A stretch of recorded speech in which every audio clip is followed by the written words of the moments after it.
So today's video is completely unedited. Ooh. So I'm going to try and speak as fluently as possible without leaving too many gaps so that I'm not unfairly bloating the amount of time that I'm spending to make this video in the grand scale of the 24 hours a year project. Hello, my name is Josh, you're watching 24 hours a year, and today I rewatched The Grand Budapest Hotel, directed by Wes Anderson and starring pretty much anybody you can name that would be great in a comedy film directed by Wes Anderson. So, The Grand Budapest Hotel is a film that's really funny. I went to go see it in the cinema and I utterly adored it, and it quickly became one of my favourite films. But I've not watched it since I didn't get the chance to see it again in the cinema. It's recently been re-released, well, not re-released, but released out to the public via a digital download. I'm not sure if it's out on Blu-ray yet, but I downloaded it. And I rewatched it again today, and it still holds up on the second viewing, which is wonderful because I'm so glad that held up, because I loved it the first time and I loved it equally the second time, and I think it's a film that will hold up for me, and I'm so glad that it is, because I've seen so many films that I've loved the first time round and then the second time I go, yeah, that was okay, but I'm not as flabbergasted as I first was. Just like with Scott Pilgrim vs. the World, that's how I felt about that. I think that's mainly though because I saw Scott Pilgrim in the cinema, and in the cinema it was an experience. The music was amazing, and watching it on like my TV, it wasn't quite the same. So it's still a great film, I just felt that it worked better in the cinema.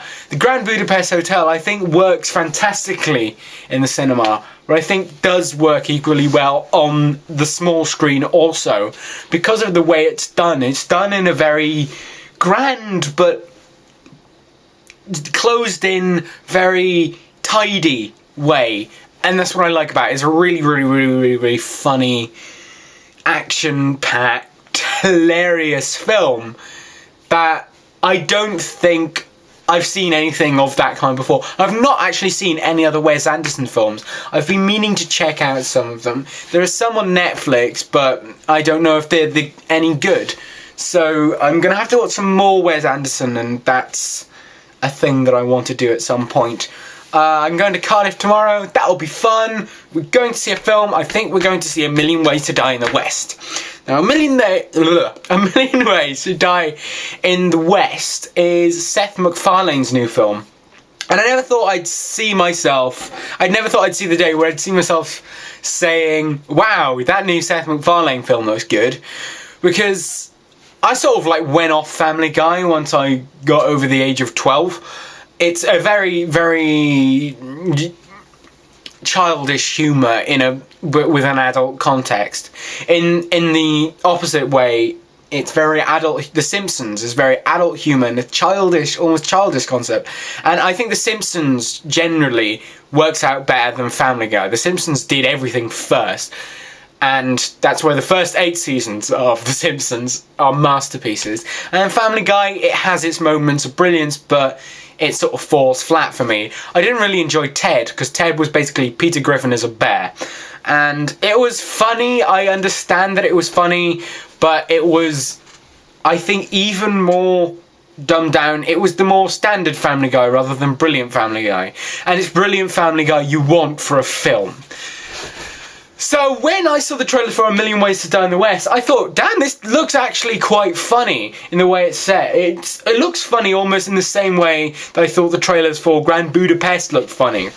Just the rapid changing, the narration, it was just, yeah, I could see this would be a film that I could potentially enjoy, a comedy film set in the West.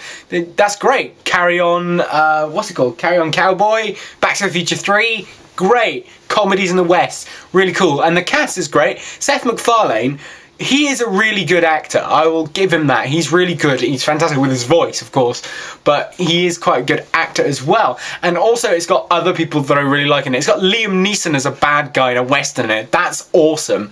But also it has Neil Patrick Harris in it, as I think basically Barney Stinson in the Old West, which basically means that yes, I'm going to see it because it's got Neil Patrick Harris in it. Of course I'm going to see that film, because that film seems like something I would definitely see because it got Neil Patrick Harris. I'm going to see it for Neil Patrick Harris. Yeah. So that's what's going on in my life, and I don't really think I've got anything else going on in my life right now.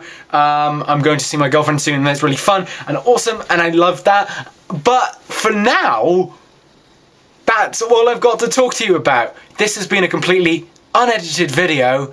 I hope you enjoyed it, and I will maybe see you tomorrow. I don't know, who knows, I might be out all day. I might film before I leave, I don't know. Okay, goodbye.